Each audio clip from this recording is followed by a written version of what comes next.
Welcome to Two Queens and a Joker, my narcissist ex and me. My name is Brenda. Sarah and I each had a relationship and children with the same narcissist. We both have found our way out and found our way to a meaningful friendship with each other, trauma bond and all. We hope to share our stories so you know you're not the only one who has endured the crazy-making experience of being with a narcissist. Welcome to Two Queens and a Joker, my narcissist ex and me. I'm Brenda. I'm Sarah. We are going to talk today about how long it really takes to heal from these relationships. Sarah is still kind of going through it, and I can speak from experience for myself. It takes a really long time. But the question is probably more how long until I start to feel back to normal on some degree, if I can even remember what normal is. That's the question. Yeah. You remember what normal is. Yeah, exactly. Because especially, I don't even know if it depends on how long you've been in the relationship or if it's more just that the damage is so destructive and so it just strips you of your identity so much. It may not matter how long you were in it. I don't think it really may not.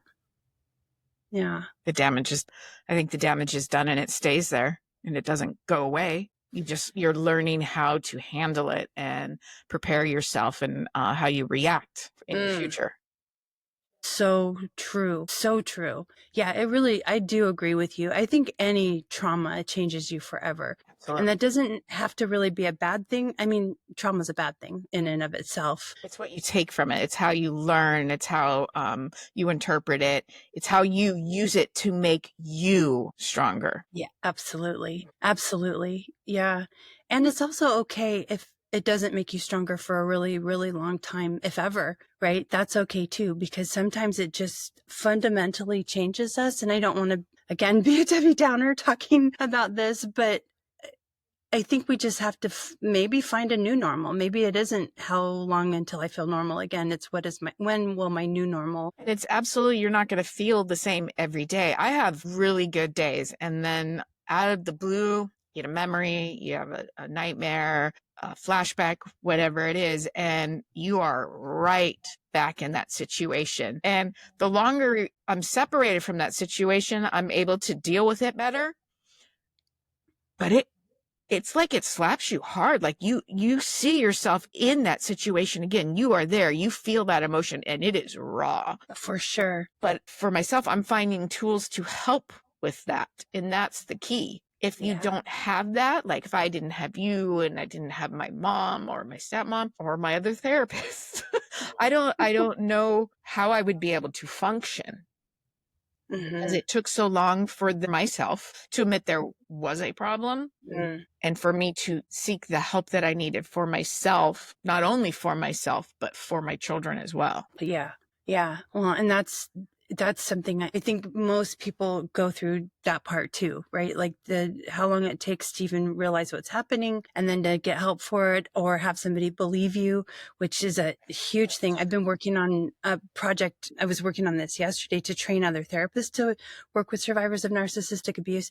And I noticed I was refreshing a bunch of slides because I've done this training a few times before and I was refreshing them.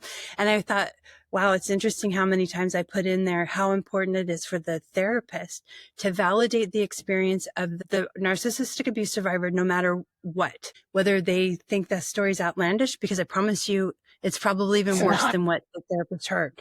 Yeah.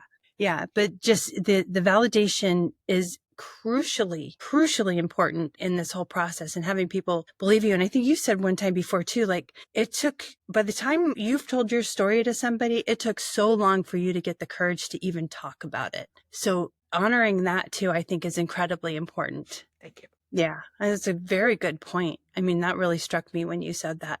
But so we talked about this a little bit before too, but you mentioned like not really knowing that it was narcissistic abuse, which that makes sense. Most people don't, as you're going through it, especially you're so in the survival of getting through the day, finding out like, what is this behavior? What do I attribute that to you? We're not going to take time to figure that out. I will say with a lot of people that I work with client wise, especially early on, the way that they would the way that they would find me is they would go and Google, like, my husband's doing this. What does this mean? And it would go narcissist. And then they would Google therapist for narcissism or something like that. And then that's how they would find me. But that hasn't been an option for people all along. That's fairly recent in history that you could go and Google these symptoms of behavior and find that. So you knew something was off. You didn't have a label for it. It took a long time for me to realize that there was something off for sure, because my reality was he was correct. There was something wrong with me. I had been trained. I had been ingrained after years of hearing, I'm too dramatic, you're overreacting. That never happened. I didn't say that. You're imagining things over years. So you start to doubt your reality. Is this really reality that we're living in, what I'm seeing? Or is it the Joker's rosy colored glasses? Is that the truth? Yeah. And it took a very, very long time. We were together over 20 years. It took a long time for me to realize, not that I'm perfect. I'm not perfect, and I'm never ever say that I am. Everybody has issues. Everybody has problems. But to validate my feelings took a very long time. Yeah. And I think that's really hard for women because we've grown up in a society where we're told we're dramatic. Your feelings are crazy. You're imagining that. And you're too sensitive. Yeah. I don't even know how many times I heard I'm too sensitive. Same. Or the too sensitive and overreacting. I think that was on a constant repeat in our house. Yeah. Yeah. It's so common. I always say this too. It's like they all have the same playbook that they're working from, and they use the same accusations to their partners. And you're too sensitive is top on the list. I think every single one of us has probably been told we're too sensitive. I think that's funny though, because I do believe that narcissists seek out people with big hearts. And we've again talked about this before too, but having a big heart and having a lot of empathy includes being a sensitive human being, right? And it's interesting that what drew them kind of to the moth to the flame, I guess, is the thing that they then turn against you as a flaw. We're too trusting, we're too giving, we're too loving towards others. It's not centered on them. Absolutely. Like there was a little shift when I became, not when I became pregnant, but when I had my first son, or my son Thomas, and the emphasis was not on my marriage. It was just had a newborn. I'm exhausted, feedings, and no, I don't want to go to the doctor. It's not. And then it turns into a big fight of I'm not prioritizing. I'm not putting him first, which I'm sorry if this is just my belief. I'm not going to put you first when we just have a baby. That baby comes first, no matter. My children come first, no matter what. I'm sorry. Children, husband, everybody else, and that didn't sit well with him. So he likes the attention. He likes the center focus, and I'm the opposite of that. Same. Yeah, I'm okay being the wallflower or standing in the corner. That's me. I'm okay with that, and I think that's why he was drawn to me. Because he could have the attention. He can have everybody will focus on him. And I did that too until we had children. And then my focus diverted, and my children are number one. Yeah. So again, everything that you've described about your time with him is something that I hear from everyone I work with. It's also what I experienced with him as well. Like that he would just flat out tell me that the way that it's supposed to go is that your husband comes first and then everybody else, which I know that some people believe that. I do not believe that. Not at all. My children at that time were very young and obviously dependent on me. yes. He's a grown up. He doesn't need to come first. He can come first for himself, which he did. If they're not getting mirrored back to them the image that they want to see of themselves, they kind of disintegrate, or they go look for it somewhere else, which is super common. It's why most of them cheat, but they really can't exist and sit still in their own presence. Going back to feeling normal, whatever that is, right? I just don't want people to get discouraged to think that they're never going to feel okay again. So even though you may not ever feel like you felt like when you were 20 and you didn't know this jackass yet, right? Or however old. The new normal may be quite pleasant and may even be better than you could have imagined, because you know for sure what you do not want in your life anymore. You've grown, you've matured.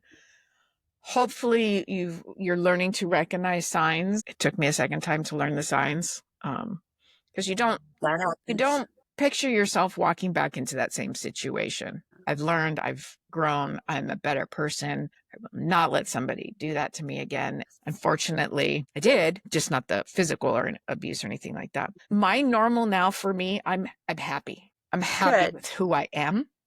I'm happy even when I have those bad days, because I'm learning for myself how to move past it, how to become a better mom, how to be there more for my children, how to Yeah. recognize my children's pain, because they witnessed it. They had to see how he treated not only myself, but how he treated the children. And Mhm. for us to discuss it and tell them that is not normal. This is not how you treat your family. This isn't how you treat a stranger, let alone people Good that you're point. supposed to love Yeah. unconditionally. So normal may not be the picture that you had in your head in your 20s. But you know what? I'm approaching 50 and I feel stronger in these last couple years than I think I have felt in 20 plus years. I feel Yeah. like my kids and I are closer with each other. Hmm.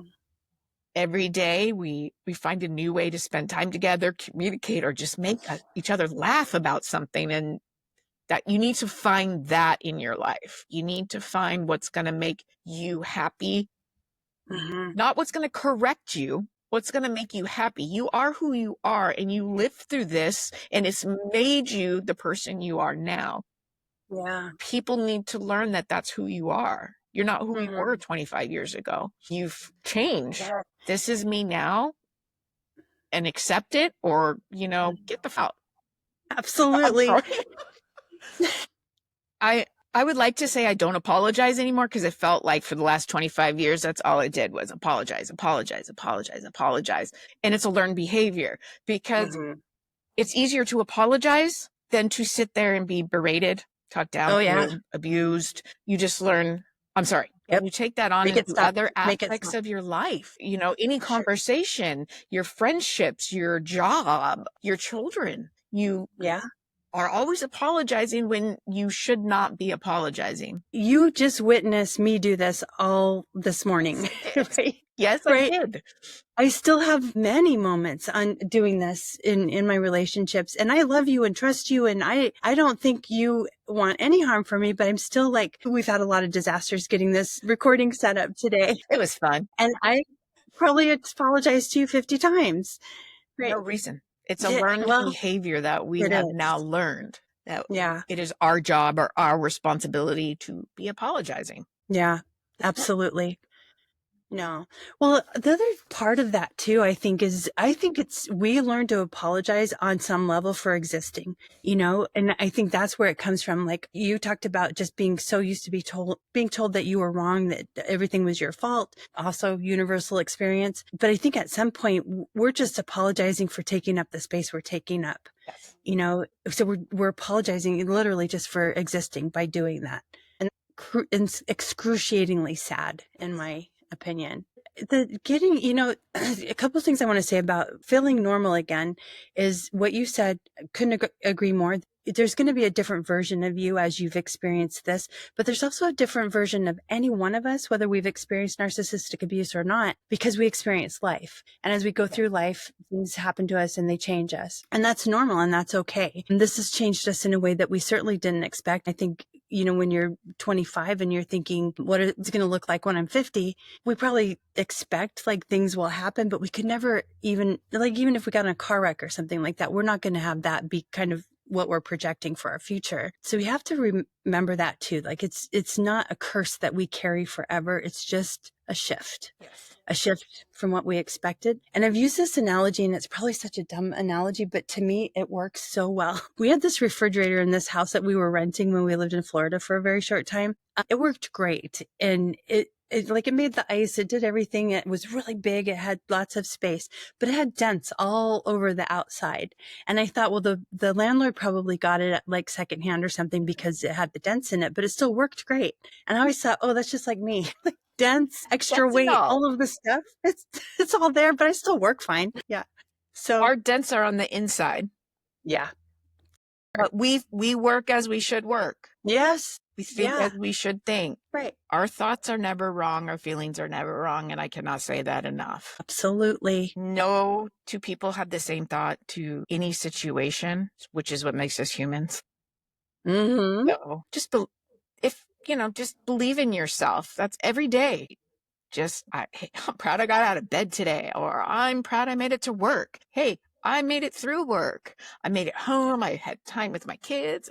I'm happy. I did that. Yes. And there's days you want to go, you know what? I'm going to stay in bed. And you damn well better stay in bed because you deserve that too. You deserve And it. that's okay. It's okay. Yeah. You need to Yeah. learn and listen to your body. So true. So many people who have been in these relationships, survivors of narcissistic abuse, have this need in their body to be mobile, right? We need to be doing something because it feels safe. And if clients are listening to this, they know that they've heard me say this a million times. There's no lion chasing you. That's this primitive part of our brain that thinks, we need to run from the danger. So our brain is still wired like a caveman days. Like, there's a a saber-toothed tiger chasing me. And there really isn't, right? But our brain is wired to think this. So this mobilization is in our bodies that we need to be doing something all the time because that feels safe to us. And that worked well for us in these abusive relationships. That's also taking a lot of energy to maintain that kind of status.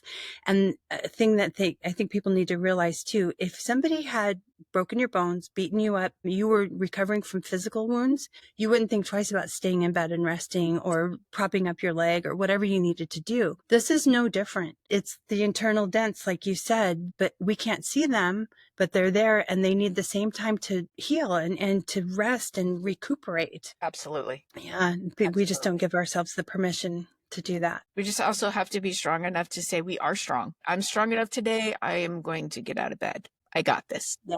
Some days you do, some days you don't. But you know what? Every day it gets a little bit better, gets a little bit better, you get a little bit stronger. And then just like everything in life, you might have a little setback and take it. That's how you're going to learn. That's how you experience. That's how you're going to say, hey, okay, so this setback I had, and this is how I handled it. So next time I have a setback, hey, babe, I'm there. I got it. Yep. Yep. Yeah. It's not permanent. And every emotion, every feeling that we have is temporary, and we have to remind ourselves of that too. I think sometimes I know that survivors of narcissistic abuse really get into this rumination about what's happened, and I should have said this. We talked about that earlier. Like, I wish I would have said this, or I wish I would have done this. And we get in these kind of loops, and we don't need to do that. What we can do when we see ourselves getting in these loops is say, I notice that I'm doing that. I don't need to do that because it's not going to change anything that's happened. Right? And what can I focus on now? And even if it's like finding a point on the wall to pay attention to and do some deep breathing or something, it's a way to kind of pull yourself out of that. But again, talking about universal rumination about these things and really not wanting to feel the feelings is really, really common. It's hard to feel those feelings again and go through all of it again. Mm-hmm. But unfortunately, you need to do that to learn, grow, be a better you. You're not a better you. You're you. You're being you. Mm-hmm. So you don't repeat those again. For sure. So important. So important. You did have a relationship after the Joker, and you've talked about jumping into something similar in that relationship, but you actually got out of it pretty quickly. And I know that it's not that cut and dry. There's more to it. But I wonder if did you notice the similarities? What were you noticing when you were in that relationship? I got back into that. I was in that relationship and put the blinders on again and everything's rosy. And then I started to notice like little things. I'm supposed to be his whole world and he's supposed to be my whole world. Well, I'm sorry, you in my house with my children that are my whole world. Mm-hmm. So they're my primary focus. You're a grown-ass adult. That's not how it works. And I have children and my stepchildren. I don't want to be somebody else, a grown man's mom. I don't want to do that. Nope. I want to be in a relationship where not necessarily 50-50 all the time, because that's never possible. But say one day I'm at a 30, I want my partner to be at a 70 so we can be at that 100 together. I don't want to constantly have to be at 100. I don't want to constantly have to be at 90. It's exhausting. I haven't recognized in somebody else traits that I would want to date. And I think that's just me because I'm afraid to do that again. Yeah. I don't want to put myself out there again. Yeah. And I'm just too damn tired. And I love my time. I have my free time to read. I can go to your house. You can come to my house. We take our kids out to dinner. I hang out with my kids. We have movie night. We have game night. I'm actually cooking Easter dinner. I can't guarantee I won't poison anybody, but I'm going to try. And I'm enjoying that. And it's not answering to somebody else. So we're having to host every relative that ever existed, right? Exactly. It's on my terms, not on somebody else's terms directing me. Oh, we're going to do all this and this is what you're going to do. And by the way, you're going to mother this whole freaking other side of my family and take responsibility for them because you're kind and you're going to do that. I don't want to do that again. I want somebody to come into a relationship and recognize we are partners, not your mom. You're not my dad. We are there to support each other. I don't even mean financially. I just mean mentally, intellectually spending time together, being able to communicate and being able to say, hey, you know what? I'm having an off day. It might be a good idea if we don't communicate right now. And that partner understanding that and not blowing up on me and saying, no, we're going to deal with this right now. And oh gosh. Yeah. I think for me, I just don't want to put that energy in to finding that person. I'm sure there's some out there that I'm not saying I'm not a man hater. Believe you me, I like looking at men. And there's got to be good ones out there, Otherwise people wouldn't stay married, hopefully, to people that are horrible. I know that there's good men. I mean, I've known a couple at least. I know they exist, but I get the fear of even taking the risk, right? We've been shown some pretty horrible sides of people, and I don't blame us one bit for being cautious about that. So that relationship, that person didn't show up for you either. So you were still kind of in the same role of having to carry most of the mental load. Protector role. Like, I'm a machismo male. I'm going to protect you against your ex. I'll do that. And I think I needed that at the time. And I recognized that in myself, that probably wasn't a good situation. I shouldn't have, just because I felt safe. That makes a lot of sense, though. Yes. I don't think that he would ever put hands on me or anything like that, but just the feeling that no one will hurt you. I'll protect you from the pain you're going through with this person, this individual, the Joker. And I accepted that. And little by little, I started opening my eyes and going, this is the same situation. I'm not going to put you first, my children, then you. And he just didn't see it that way. No. Well, yeah. I mean, same, just a same person, different mask, really. Right. Yeah. I can see the allure of the protectiveness, though. I definitely understand that. And I was willing to look past the other red flags I should have saw, because I felt the protection. I needed more than anything. And that's okay, right? That worked for a minute, and then it started to not work, and then you got out of it, which I think that's something to be proud of too. So you got out of two horrible relationships, and the second one didn't take nearly as long. So that's something to be proud of. So I guess that's probably covering what we wanted to cover here. There maybe is no normal. That's not the goal. New normal. There's a new you. You're not going to be who you were before. Your brain is wired differently now. Absolutely. There's a new you. And you have to learn to accept that person and learn that it's okay the way you think. Not everybody's going to agree with the way you think. And that's okay. Yes. It's not the end of the world. And relationships can actually exist even if you don't agree. Right? It doesn't have to be so toxic and evil. We hope listening to our stories helps you know that you're not alone, you're not crazy, and you're not to blame. Please join us for our next episode where we'll share more about our healing journey and how we each got out and are staying out.